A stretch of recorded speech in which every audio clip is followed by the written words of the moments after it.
Welcome to the Deep Dive, where we unravel the essential stories and bring you the impactful knowledge behind today's most significant topics.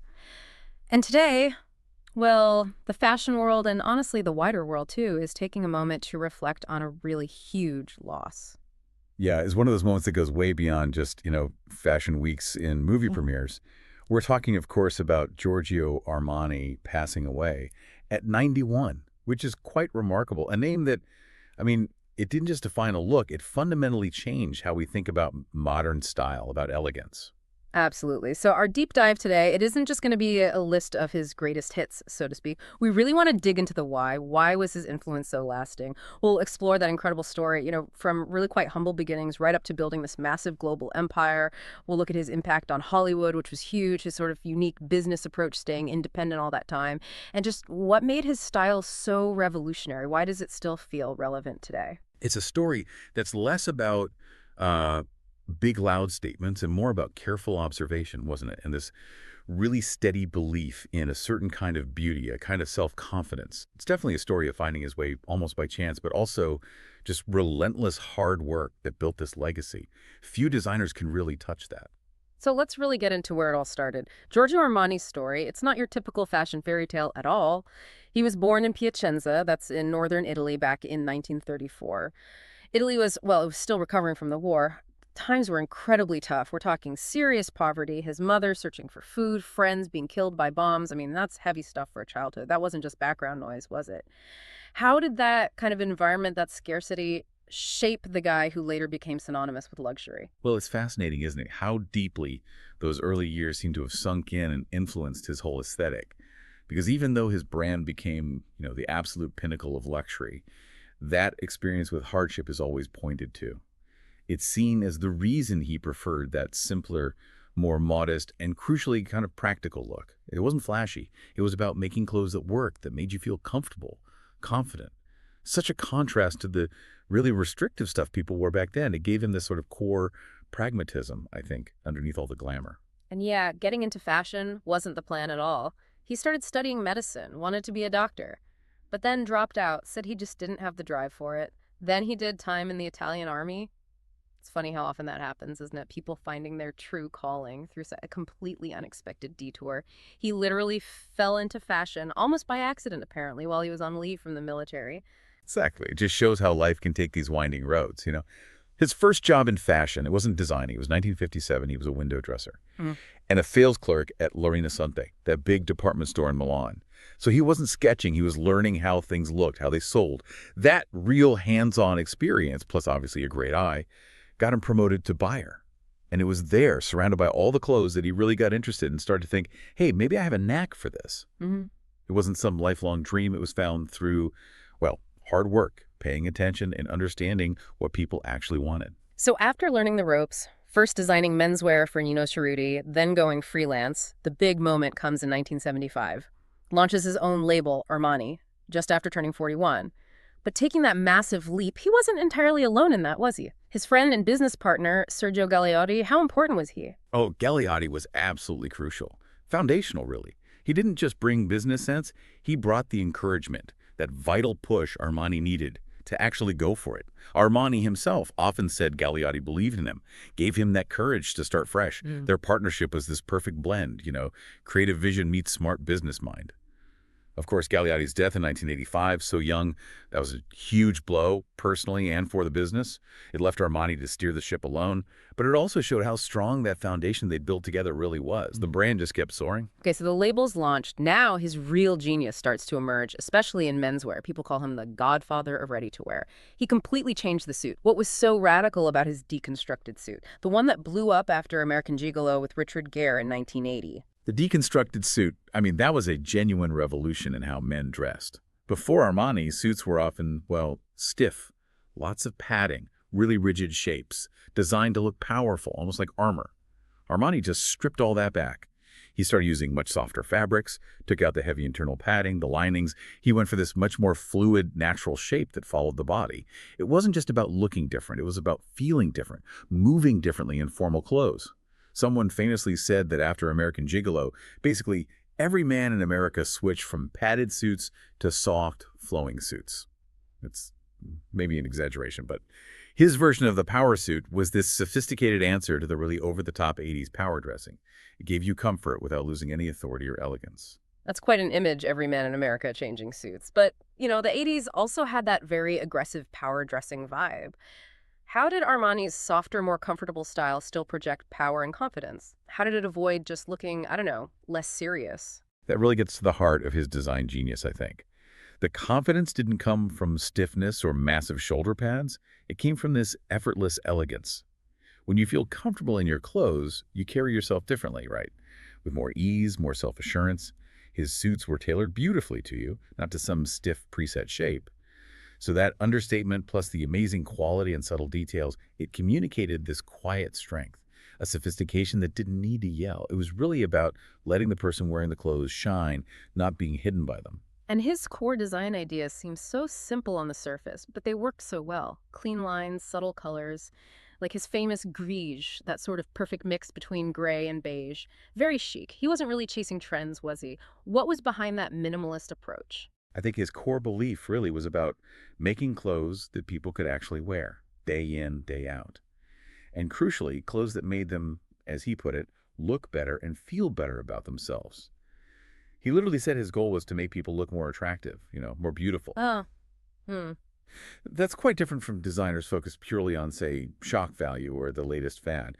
Armani was always about timelessness, wearability, the minimalism, the clean lines, that restrained palette like grige. It wasn't about being dull. It was about creating this versatile, elegant base that highlighted the person. You were the focus, not just the outfit. and he managed to take that whole philosophy and apply it just as brilliantly to women's fashion. Those sleek suits for women, they offered such a confident, professional look for women entering the workplace in new ways. How did he bridge that gap between menswear and women's wear so well? Because lots of designers find that tricky, creating equally wonderful things for both. It really speaks to how universal his design language was. His focus wasn't really on men's fashion or women's fashion separately. It was on elegance, comfort, and empowerment. For women, his suits were this powerful alternative to maybe frillier things or the really boxy corporate wear you saw then. They gave women authority and professionalism, but they were still chic, comfortable, totally modern, never just looked like borrowed from the boys. Being able to apply that single refined vision so consistently across genders, that's a real sign of his complete vision. It let the Armani brand connect with anyone who valued that quiet quality and self-assured style. So while he's changing how people dress every day, another huge stage opens up. Hollywood. This is where Armani really became, well, iconic, almost becoming the film world's go-to stylist without really planning it. He was the first designer to really go after celebrities, basically inventing what we now call red carpet fashion. That wasn't just luck, right? That was smart. Oh, absolutely smart. And what's amazing is how early he saw it. This was way before having a celebrity stylist was standard practice. Armani saw the huge potential of movies and stars as a way to show his brand to the whole world. American Gigolo, it wasn't just about putting clothes on Richard Dare. It was a strategic move to weave his aesthetic into pop culture.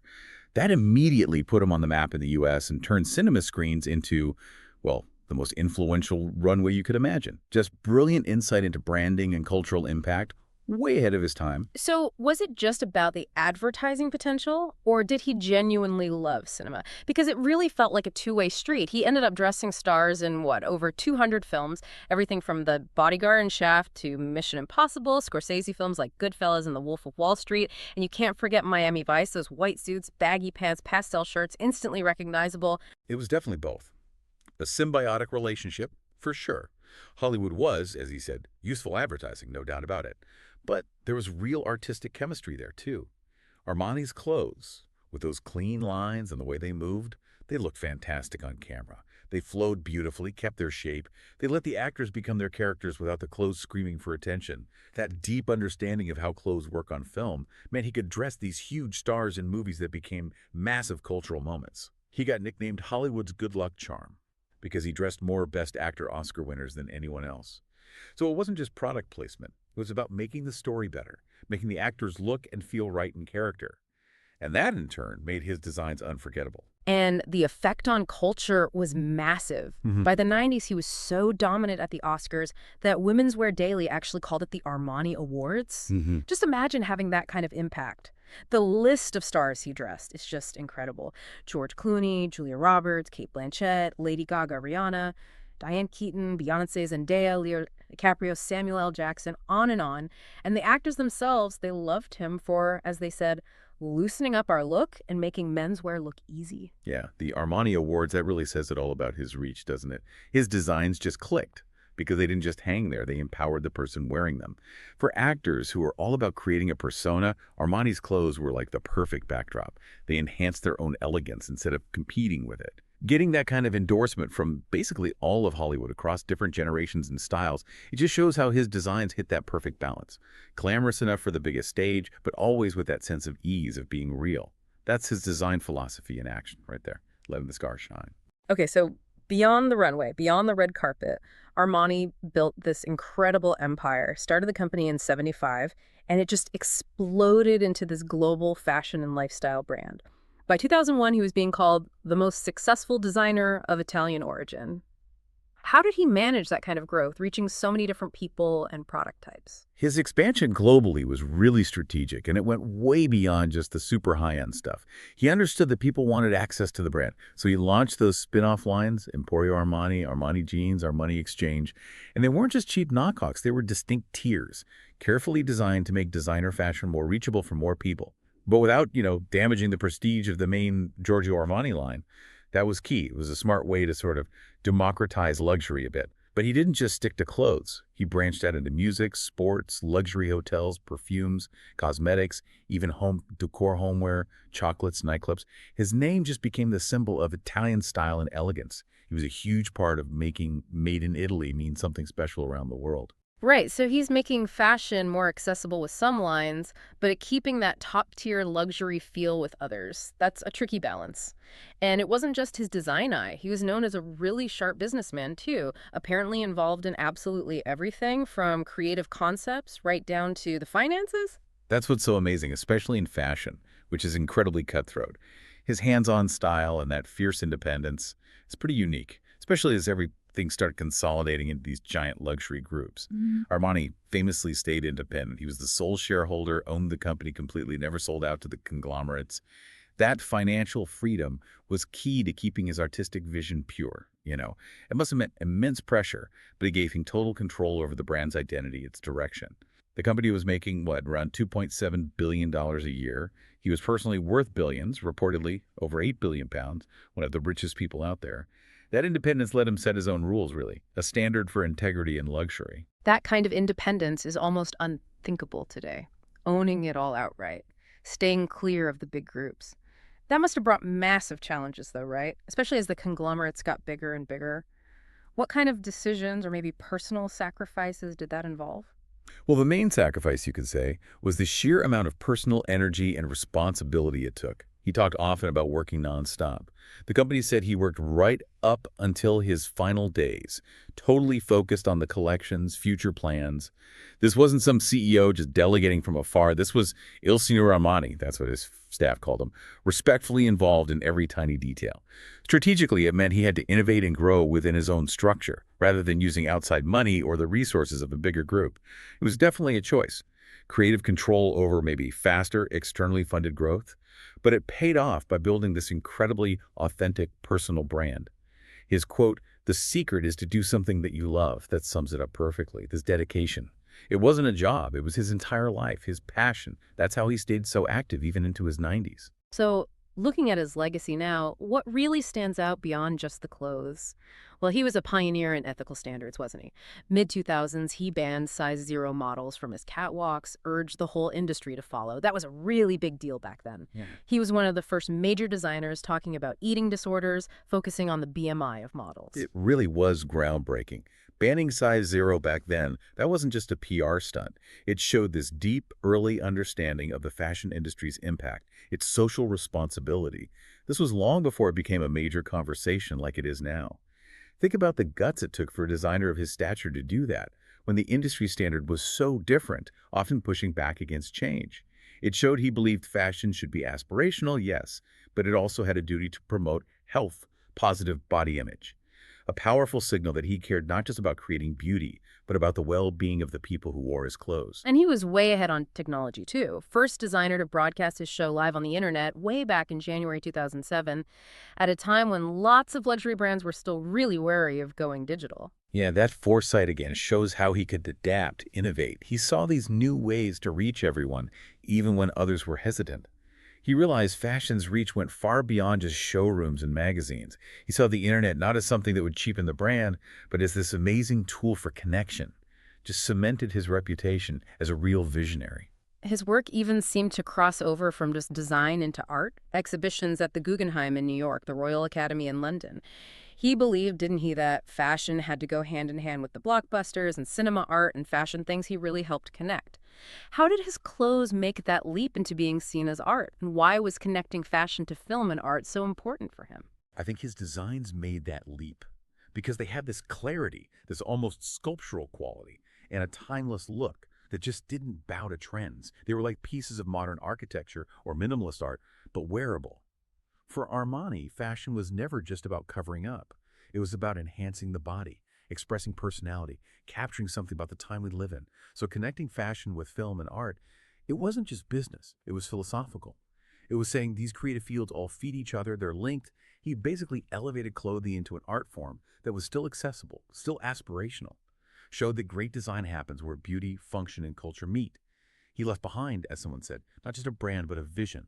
Understated elegance, timeless style, and a fashion that lets people shine rather than outshining them. And that's the key to why he stayed relevant, isn't it? Called the godfather of ready-to-wear, a red carpet revolutionary, one of the last greats of fashion's golden generation. His clothes were precision designed to look effortless. People just always look chic wearing Armani. It's incredible that even at 90, he was designing the Italian Olympic team's uniforms for the 2026 Games. And he was apparently so proud that his vintage stuff was doing well, reaching lovely young people. He said seeing his cover on Time magazine was his most emotional moment. How did he keep connecting with new generations, new contexts for so long? That ongoing appeal, yeah, from Olympic kits to vintage finds, it comes back to that timeless quality of his minimalism. It's a style that doesn't really date because it always puts the person first. Young people finding his vintage pieces now, they're not buying a fleeting trend. They're buying into this idea of quiet confidence, amazing quality. It just works. His whole philosophy was about empowering the person, creating this understated cool that felt real. And his personal pride, like with the Time cover, you can tell he was genuinely satisfied seeing his vision connect with so many people. That core idea empowering the wearer that's going to keep shaping how we think about elegance for a long time. Giorgio Armani's passing, it really does feel like the end of an era. But his influence, Italy's fashion king, it's just undeniable. From changing men's suits forever, revolutionizing the red carpet, to building that global empire. He totally reshaped how we see fashion, how we wear it. He famously said, the older you get, the more active you are, the younger you keep. And he lived that, working right to the end, driven by this incredible passion that started almost by accident. So as you think about his amazing life and career, what do you think is the real secret? The secret to living with that much passion and impact for so long, especially from those kinds of beginnings. And in a fashion world that's always chasing the next big thing, how will Armani's timeless focus on making people look better and feel better about themselves keep influencing the future of style? We'll leave you with that to think about.